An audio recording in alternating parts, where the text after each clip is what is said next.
오늘 우리에게 주실 하나님의 말씀 찾아봅시다. 누가복음 9장 28절로 36절에 있는 말씀입니다. 우리 함께 찾아서 교독하겠습니다. 누가복음 9장 28절, 이 말씀을 하신 후 8일쯤 되어 예수께서 베드로와 요한과 야고보를 데리고 기도하시러 산에 올라가사 기도하실 때 용모가 변화되고 그 옷이 휘어져 광채가 나더라. 문득 두 사람이 예수와 함께 말하니 이는 모세와 엘리야라. 영광 중에 나타나서 장차 예수께서 예루살렘에서 별세하실 것을 말할세. 베드로와 및 함께 있는 자들이 깊이 졸다가 온전히 깨어나 예수의 영광과 및 함께 선 두 사람을 보더니 두 사람이 떠날 때 베드로가 예수께 여짜오되 주여, 우리가 여기 있는 것이 좋사오니 우리가 초막 셋을 짓되 하나는 주를 위하여, 하나는 모세를 위하여, 하나는 엘리야를 위하여 하사이다 하되 자기가 하는 말을 자기도 알지 못하더라. 이 말할 즈음에 구름이 와서 그들을 덮는지라. 구름 속으로 들어갈 때에 그들이 무서워하더니 구름 속에서 소리가 나서 이르되 이는 나의 아들 곧 택함을 받은 자니 너희는 그의 말을 들으라 하고. 함께 읽습니다. 소리가 그침에 오직 예수만 보이더라. 제자들이 잠잠하여 그 본 것을 무엇이든지 그때에는 아무에게도 이르지 아니하니라. 아멘. 할렐루야. 오늘은 10월 마지막 주일 종교개혁 기념주일입니다. 1517년에 종교개혁이 시작이 되었기 때문에 올해로 만 503주년을 맞는 그런 날입니다. 또 우리 교단은 교단적으로 SFC 주일로 그렇게 지키는 날이기도 합니다. 여러분 사진 보시면은요, 마르틴 루터가 비텐베르크 성당 앞에 95개조의 그 당시 천주교에 대해서 반박문을 붙이는 장면입니다. 저 장면은 그냥 한 작은 도시 어느 한 교회 앞에서 일어난 조그마한 사건이었는데 하나님께서는 저 사건이 온 유럽과 온 세계 역사를 바꾸는 그런 큰 불길이 되도록 그렇게 만드셔서 중세 암흑시대의 교회를 깨우고 세계 역사를 새롭게 하시는 그런 일이 바로 503년 전에 일어났었습니다. 95개조의 항의문을 붙였는데 여러분 그 내용이 무엇이었을까 별로 아시는 분은 없을 것 같아요. 그 중에 첫 번째 제1항이 무엇이었는지 여러분들에게 소개를 해드리면 이렇습니다. 우리의 주 예수 그리스도께서 회개하라고 말씀하셨을 때 그분께서는 믿는 자의 삶 전체가 회개하는 생활로 이루어지기를 바라셨다. 하나님의 말씀 앞에 나오는 믿음의 백성들이 그들의 삶 전체가 회개하는 삶이 되기를 우리 주님은 바라셨는데 그것은 단순히 신부 앞에 가서 고해성사를 한번 한다고 되는 것도 아니고 특별히 면죄부를 사면 죄를 다 씻음 받을 수 있다고 교회가 그렇게 면죄부를 돈 주고 팔았는데 그렇게 된다고 되는 게 아니라고 하는 것이었습니다. 회개하라고 하는 이 말씀, 그래서 종교개혁자들이 성경 속에서 발견한 진리는 오직 믿음으로 구원을 받는데 그 믿음이라고 하는 것은 회개가 전제되는 삶이었다라고 하는 것입니다. 오늘 우리 한국 교회는 어떻습니까? 회개 없는 복음, 그냥 입술로 고백만 하면 믿습니다 하기만 하면 구원을 받는다고 하는 이런 값싼 복음으로 교회가 타락해가고 세속화되어져 가고 있는 것은 아닐까요? 너무 쉽게 구원받고 너무 쉽게 천국 가고 너무 쉽게 축복받고 너무 쉽게 예수 믿는 이게 바로 우리 교회를 무너지게 만들고 타락하게 만들었던 그런 우리의 잘못된 모습 아닙니까?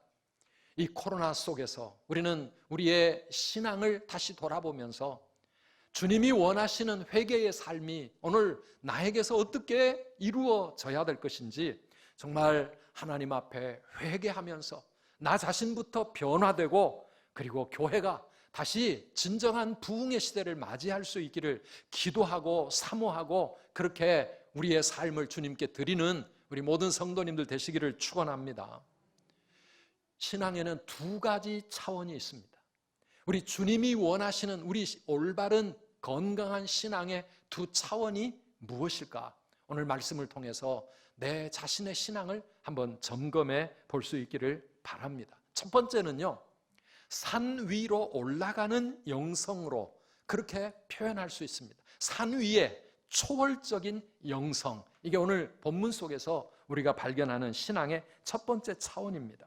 우리 본문 바로 앞절 27절은 이렇게 끝나고 있습니다. 너희 중에 죽기 전에 하나님의 나라를 볼 자들도 있느니라. 예수님 이 말씀하셨는데 오늘 28절은 이 말씀을 하신 후에 이런 일이 일어났다는 것입니다. 변화산 사건입니다. 이 변화산 사건은 이 땅에 사는 우리가 하늘의 영광을 체험하는 사건이었습니다. 제자들이 하늘나라의 천국의 그 영광스러움을 이 땅에서 체험했던 사건이었습니다. 예수님의 용모가 변화되었습니다. 그 옷이 휘어져 광채가 났습니다. 그런가 했더니 갑자기 모세와 엘리야 두 사람이 그 산 위에 나타났습니다. 이 제자들은 한 번도 모세와 엘리야 얼굴을 본 적이 없습니다. 벌써 수백 년, 천년 이상 오래전 과거의 사람이었는데, 그런데 그들이 누구인지를 바로 알아보았습니다. 아마 우리도 천국 가면 그렇게 알아보게 될 겁니다. 우리는 예수님 사진 본 적이 없습니다. 엘리야, 모세 우리도 본 적 없습니다. 그러나 천국 가면 당연히 바로 알아보게 될 줄 믿습니다. 우리 앞서간 신앙의 선배들 다 알아보게 될 것입니다. 그게 바로 천국이거든요. 그런데 이 모세와 엘리야는 왜 예수님과 함께 만났습니까? 모세는 구약 율법을 대표하는 사람이고 엘리야는 선지자를 대표하는 사람입니다. 이 구약의 율법과 선지자를 대표하는 이들은 구약 성경의 대표라고 말할 수가 있습니다. 그 구약이 말하고 있는 메시지의 핵심인 메시아 예수 그리스도의 십자가의 그 죽음, 어린 양으로 이 땅에 오신 예수님 함께 만나서 지금 천상의 회담을 하고 계십니다. 그 주제가 무엇이었다고요? 예수님의 죽음에 관한 것이었습니다. 32절 말씀을 보니까 세 제자들은 예수님이 기도하시는 동안에 깊이 졸고 있었습니다. 졸다가 정신이 번쩍 들었습니다. 그리고 온전히 깨어났다고 말합니다. 이것은 그냥 비몽사몽간의 환상을 본 게 아니에요. 그들이 정신이 번쩍 들어가지고 예수의 영광과 그리고 모세와 엘리야를 보았다는 것입니다. 33절 보면 이렇게 기록되어 있습니다. 그 두 사람이 떠날 때에 베드로가 예수께 여짜오되 뭐라고 합니까? 같이 읽어보실까요? 주여 우리가 여기 있는 것이 좋사오니 우리가 초막 셋을 짓되 하나는 주를 위하여 하나는 모세를 위하여 하나는 엘리야를 위하여 하사이다 하되 자기가 하는 말을 자기도 알지 못하더라. 너무 황홀하고 너무 신비스럽고 너무 영광스러워서 여러분 이 땅에 사는 인생이 하늘의 영광을 체험할 때 할 말을 잃고 자기가 무슨 말을 하는지도 몰라요. 주여 우리가 여기 있는 것이 너무 좋사오니 여기가 너무 좋습니다. 그렇게 고백했습니다.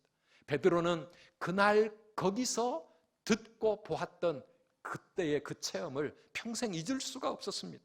그래서 베드로 사도가 훗날 자기가 기록한 베드로 후서 그의 마지막 편지 1장에 보면 이렇게 표현하고 있습니다. 우리는 그의 크신 위엄을 친히 본 자라. 지극히 큰 영광 중에서 이러한 소리가 그에게 나기를 이는 내 사랑하는 아들이요 내 기뻐하는 자라 하실 때에 그가 하나님 아버지께 존귀와 영광을 받으셨느니라. 이 소리는 우리가 그와 함께 거룩한 산에 있을 때에 하늘로부터 난 것을 들은 것이라. 하늘로부터 하나님의 음성을 듣고 하나님의 영광을 체험한 겁니다. 성경을 읽어보면 하나님께서는 당신의 백성들에게 그렇게 하늘의 영광을 부분 맛보게 해주시는 그러한 일이 있는 것을 보게 됩니다. 구약 성경 보면 이스라엘 백성들이 출애굽을 하고 시내 산에서 하나님의 영광의 임재를 목격하게 됩니다. 출애굽기 19장 17절 이하에 나와 있는데요, 모세가 하나님을 맞으려고 백성을 거느리고 진에서 나오매 그들이 산 기슭에 서 있는데 18절부터 같이 보실까요? 신의 산에 연기가 자욱하니 여호와께서 불 가운데서 거기 강림하심이라. 그 연기가 옹기가마 연기같이 떠오르고 온 산이 크게 진동하며 나팔 소리가 점점 커질 때에 모세가 말한즉 하나님이 음성으로 대답하시더라. 여호와께서 신의 산 곧 그 산 꼭대기에 강림하시고 모세를 그리로 부르시니 모세가 올라가매. 아멘. 이 하나님의 놀라운 임재를 체험한 사람들은 하나님을 부인할 수가 없습니다. 평생 그 하나님을 떠나 세상으로 타락할 수 없는 것이죠. 하늘의 영광을 친히 체험했기 때문입니다. 물론 우리가 하늘의 영광스러움, 하나님의 임재를 체험하는 것은 사람마다 그 구체적인 양상은 다를 것입니다. 그러나 그럼에도 불구하고 우리 모두에게는 이런 산 위에서 체험할 수 있는 하늘의 그 영성을 우리 모두가 체험하고 가지고 살아가야 된다라고 하는 것입니다. 산 위의 초월적인 영성은 하나님의 임재의 체험이요, 하나님과의 깊은 만남이라고 그렇게 말할 수 있습니다. 예수님과 제자들이 어떻게 그런 영광의 순간을 체험했습니까? 산에 올라갔습니다. 예수님과 제자들이 왜 산에 올라갔을까요? 건강을 위해서 등산하고 있는 겁니까? 아니면 요즘처럼 단풍이 너무 아름다워서 단풍 구경하려고 산에 올라가셨습니까? 뭐하러 산에 가셨어요? 오늘 본문에 28절 29절 보십시오. 기도하시러 산에 올라가사 기도하실 때에 용모가 변화되고 그 옷이 휘어져 광채가 나더라 그랬어요. 와, 산 위에서 기도할 때 하늘이 열리고 하나님의 임재를 체험한 겁니다. 지난 주간에 30층 아파트에 사시는 성도님 가정에 신방을 갔습니다. 요즘은 그래도 마스크를 한 채 현장 신방을 가고 있습니다. 30층에서 하나님께 기도하면 하늘과 너무 가까우니까 기도를 하나님 더 잘 들으실 것 같고, 거기서 가정 예배 드리면 진짜 하나님의 임재가 체험될 것 같은 그런 느낌이 들더라고요. 그런데 우리가 하나님을 만나고 그 영광의 임재를 체험하기 위해서 꼭 그렇게 높은 데 살아야만 되는 거 아닙니다. 지하실에 살더라도. 저는 이 말씀 준비할 때 전에 20대 대학 3학년 때 하나님을 그때 인격적으로 처음 만나고 나서, 그때 제가 살던 곳은 지하 골방이었습니다. 창문도 없는 곳에 환풍기만 하나 달아놓고 그 창고 같은 데 장판 깔고 살아가는 고학생이었지만은, 그런데 제가 거기서 보냈던 그 시간들, 날마다 큐티를 통해서 하나님의 말씀의 그 꿀같은 오묘함을 깊이 배워가고 하나님 앞에 기도했던 그 시간, 그게 저의 인생의 가장 높은 산 위의 삶이었습니다. 지하실에 살아도 거기서 하나님과의 만남이 이루어지면 내 영혼 날마다 주를 만나 신령한 말씀들 배우도다. 거기서 우리는 하나님과 함께하는 그런 은혜로운 산 위의 영성을 체험할 수 있는 것입니다. 사랑하는 성도 여러분, 우리 모두에게 그런 깊은 기도의 자리가 반드시 있어야 될 줄을 믿습니다. 우리 하나님을 만나는 그런 영성이 우리 안에서 깨어나야 되는 것입니다. 어떻게요? 기도하실 때에, 기도할 때에. 우리 한번 따라합시다. 기도하실 때에, 기도하실 때에 용모가 변화되고, 네, 우리가 깊은 기도의 속에 들어갈 때 우리는 초월적인 하나님을 체험할 수 있습니다. 우리의 기도가 깊어질 때 성령의 충만함을 받습니다. 기도가 깊어질 때 우리의 기도가 응답되어지고 방언의 은사, 하나님의 성령의 은사와 하늘의 능력을 우리가 체험하게 되고 기적을 체험하는 역사를 우리는 경험하게 되는 것입니다. 그 깊은 기도를 통해 하나님 살아계심을 우리는 온 몸으로, 온 삶으로 뼈저리게 평생 부정할 수 없을 만큼 그렇게 체험하게 됩니다. 하나님의 은혜와 하나님의 사랑을 체험할 수 있고 하나님의 능력과 영광을 내가 거기서 체험하게 될 때 거기에서 우리는 영적인 힘을 얻는 거예요. 평생 세상을 이기고 유혹을 이기고 내 인생의 고난과 시련을 능히 이길 수 있는 영적인 힘과 능력을 우리는 그런 하늘의 영광을 체험하는 시간을 통해서 우리가 얻게 되는 겁니다. 그런 믿음, 그런 체험이 있어야 우리 평생 힘 있는 신앙생활 할 수 있지 않겠습니까? 그런데 제자들은 그 시간에 다 졸고 있었습니다. 사랑하는 성도 여러분, 오늘 우리는 어떻습니까? 초대교회는 깊은 말씀과 기도가 살아있는 그런 교회였습니다. 주님의 임재가 언제 어떻게 나타납니까? 사도행전 2장 42절 말씀 보시길까요? 그들이 사도의 가르침을 받아 서로 교제하고 떡을 떼며 오로지 뭐 하기를 힘쓰니라? 기도하기를 힘쓰니라.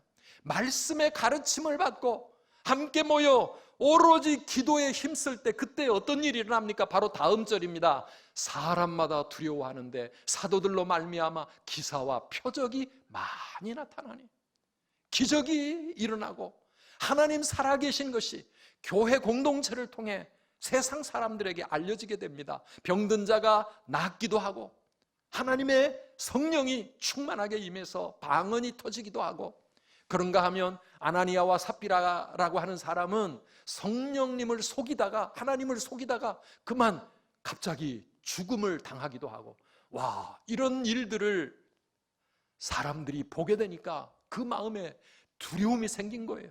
아, 하나님 정말 살아계시는구나.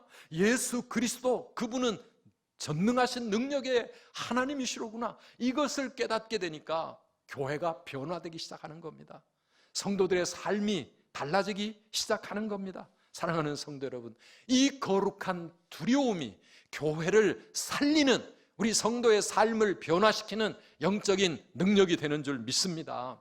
우리 한국 교회의 회복은 그래서 이 깊은 기도의 회복으로 시작이 되어야 합니다. 하나님과의 이 만남을 통하여 우리 안에 거룩한 두려움이 느껴질 때, 그때 우리 성도의 삶이 변하고 교회가 변화되고 세상을 변화시킬 힘을 얻는 것 아닙니까?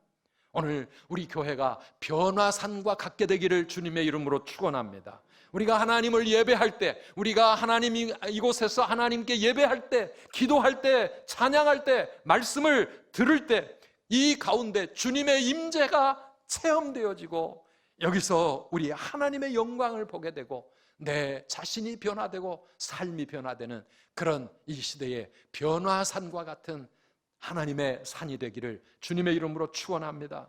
예수를 나의 구주 삼고 성령과 피로써 거듭나니 이 세상에서 내 영혼이 하늘의 영광 누리도다.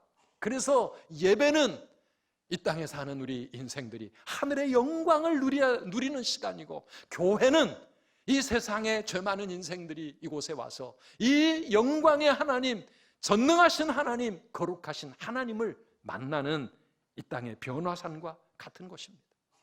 그런데 우리에게 그 체험이 소중한데 체험보다 더 중요한 게 있어요. 체험은 다 지나가는 것입니다. 오늘 구름이 덮어 두 사람은 사라지고 그리고 하늘에서 소리가 났는데 그 소리도 다 그치고 나니까 오늘 본문 36절 보십시오. 소리가 그침에 오직 누구만 보이더라?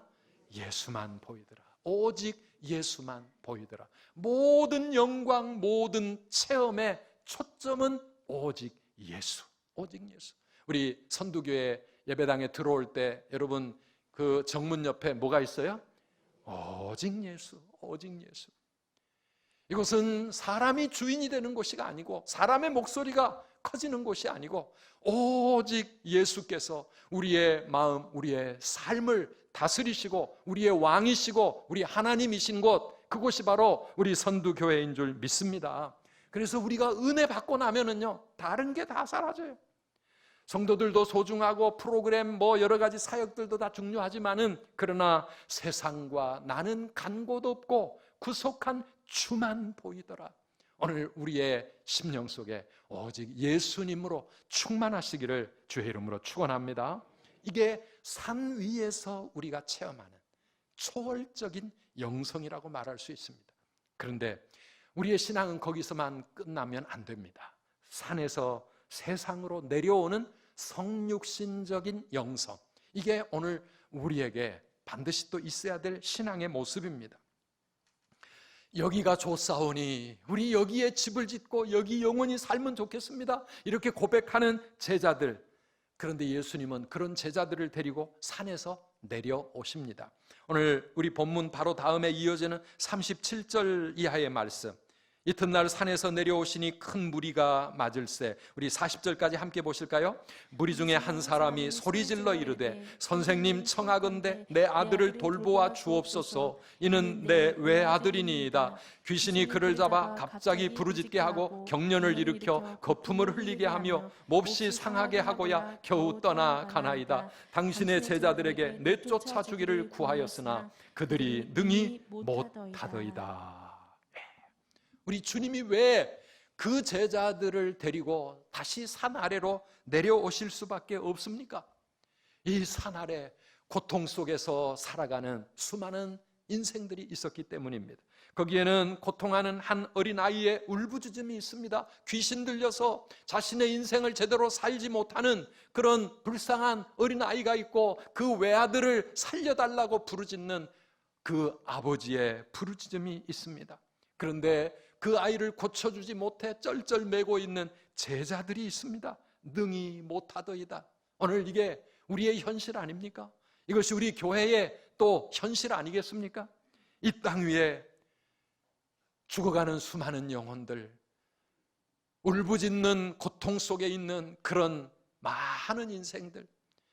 그래서 이들을 위해서 우리 하나님은 하늘 영광의 보좌를 포기하시고 인간의 몸을 입고 이 땅에 오셨지 않습니까? 그분이 바로 우리 예수님, 그걸 우리는 성육신이라고 말합니다.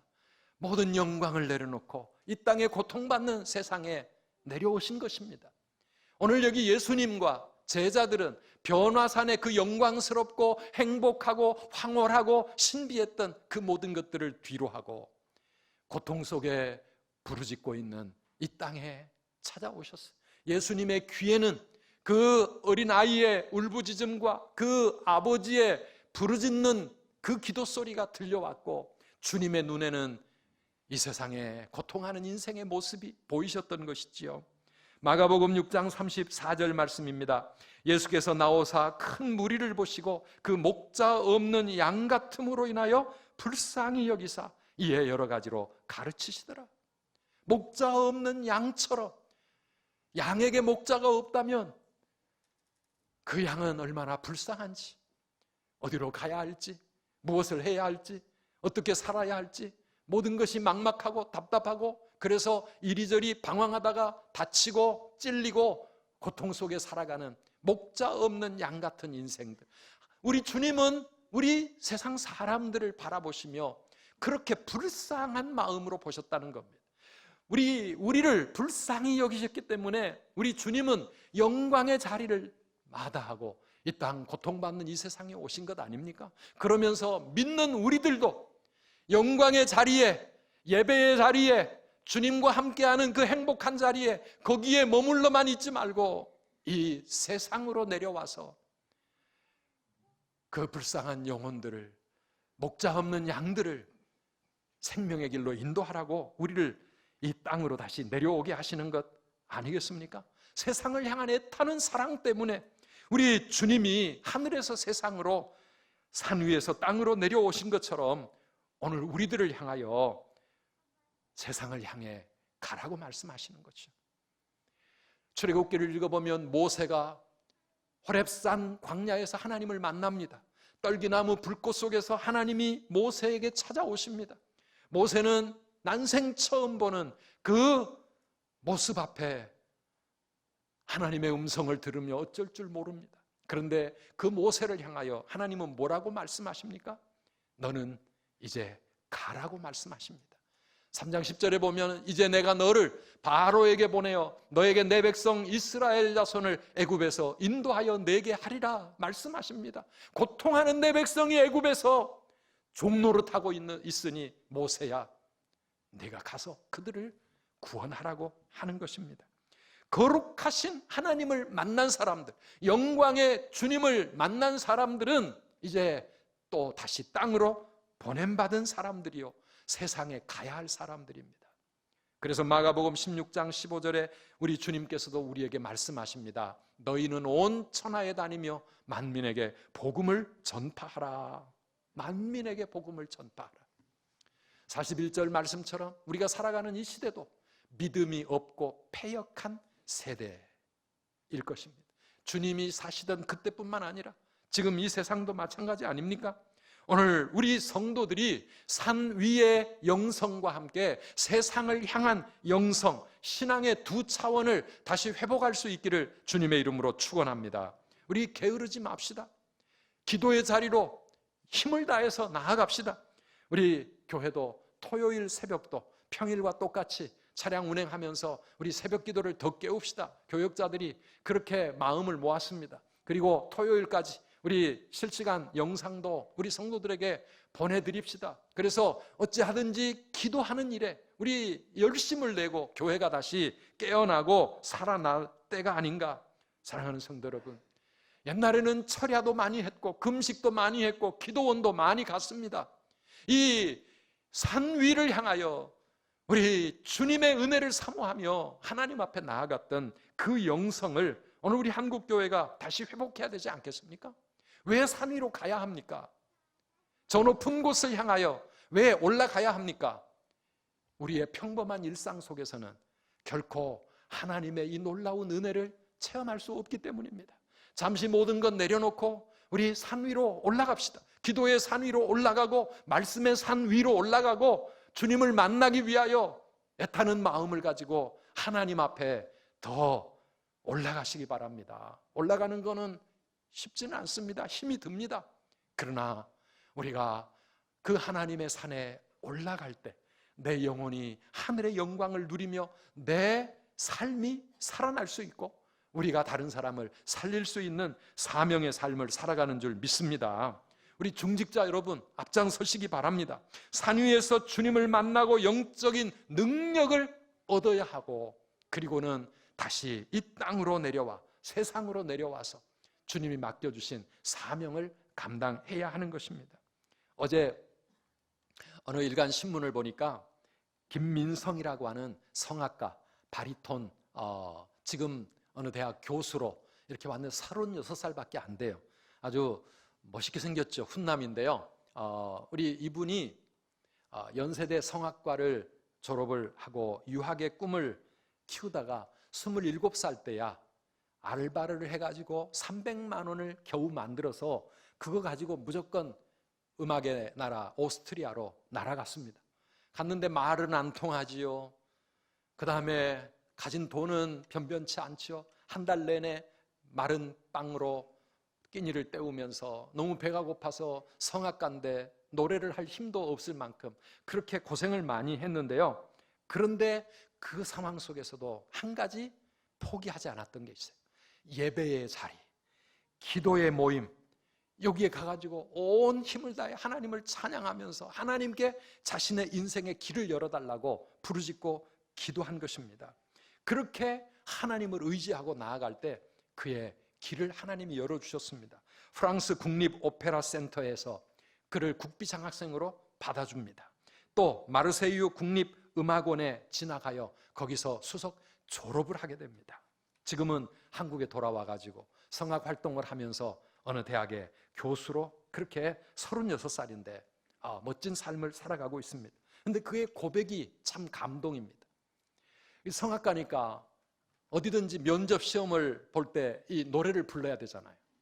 근데 자기가 그 면접 시험에 떨리고 힘들지만 그는 그때마다 교회 성도들 앞에서 하나님을 찬양하는 그 마음 가지고 노래를 했다는 거예요. 그러면서 나는 너무 부족하고 달란트가 없는 사람이었지만 나를 여기까지 이끌어 주신 분은 오직 하나님이십니다. 내가 하나님 앞에 모든 것 내려놓을 때 하나님이 나에게 모든 것을 채워주셨습니다. 이런 간증이 있어요. 그러면서 그가 고백하는 말이 나의 남은 삶을 통해 찬양으로 하나님을 전하는 전도의 도구로 쓰임받기를 원합니다. 그렇게 고백하는 모습이 나와 있었습니다. 사랑하는 성도 여러분, 우리에게 두 신앙의 영성이 필요합니다.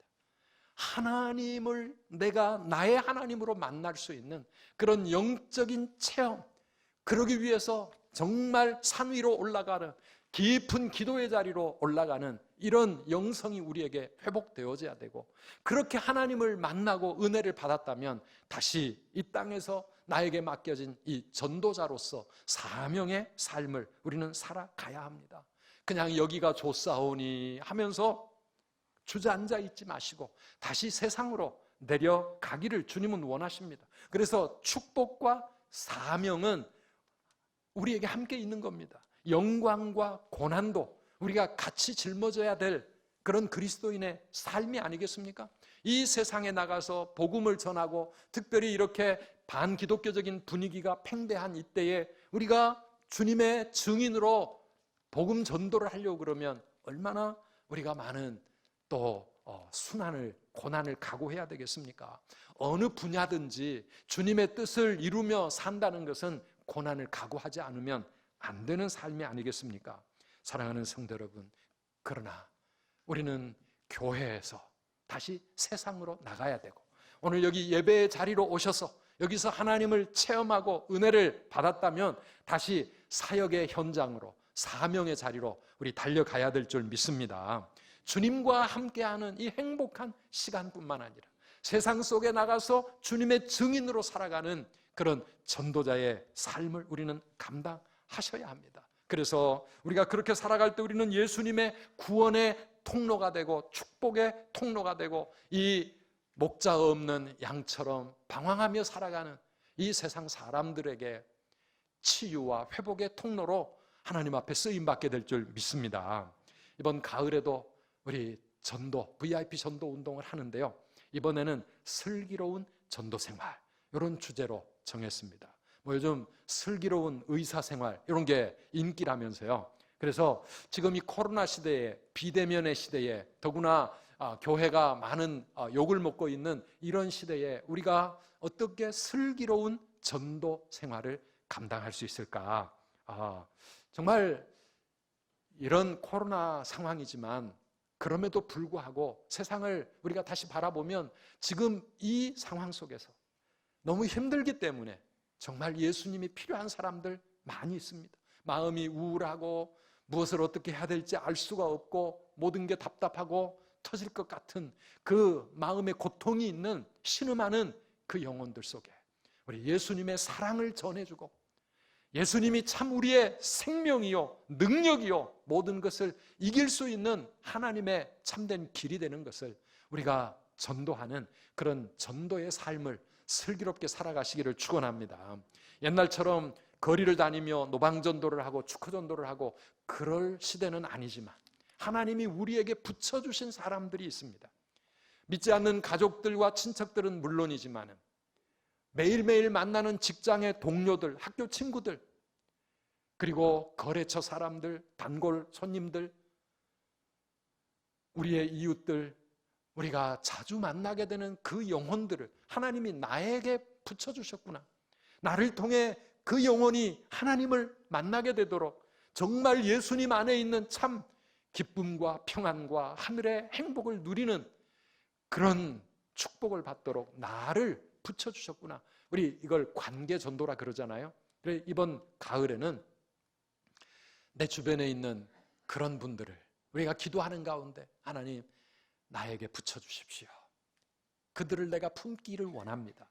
이번 첫째 주 베스트를 작정하는 일에 여러분 기도하는 가운데 그런 분들을 찾아보시기 바랍니다. 우리의 마음 가운데 예수님처럼 이 세상을 바라보면서, 이 땅의 사람들을 바라보면서 그들의 탄식과 그들의 눈물과 그들의 아픔을 우리가 생각하면서 그들을 향한 애타는 사랑의 마음이 있다고 하면 우리들도 이 예배의 자리에서 그들 곁으로 그들에게 사랑의 손길을 가지고 가게 될 줄 믿습니다. 우리 모든 우리 선두 가족 성도님들이 그동안에 기도로 많이 준비하셨겠지만 이제는 이번 첫째 주는 일단은 베스트를 마음으로 확정하는 시간입니다. 그래서 기도하는 가운데 하나님, 주님께 인도할 한 영혼을 나에게 붙여주시옵소서. 내가 이 상황 속에서 나도 살고 다른 사람도 살리는 그런 하나님의 일꾼이 되게 해 주시옵소서. 우리에겐 소원이 하나 있습니다. 교회가 교회되는 거, 예배가 예배되는 거, 이 땅에 진정한 부흥이 다시 일어나는 거, 그 일을 위해 주님 나를 사용해 주시옵소서. 그래서 주님의 교회를 향한 우리의 마음이 정말 우리 하나님이 기뻐하시는 그런 아름다운 사명의 삶으로 이어져 갈 수 있도록 우리 시간 함께 찬양하고 기도하겠습니다.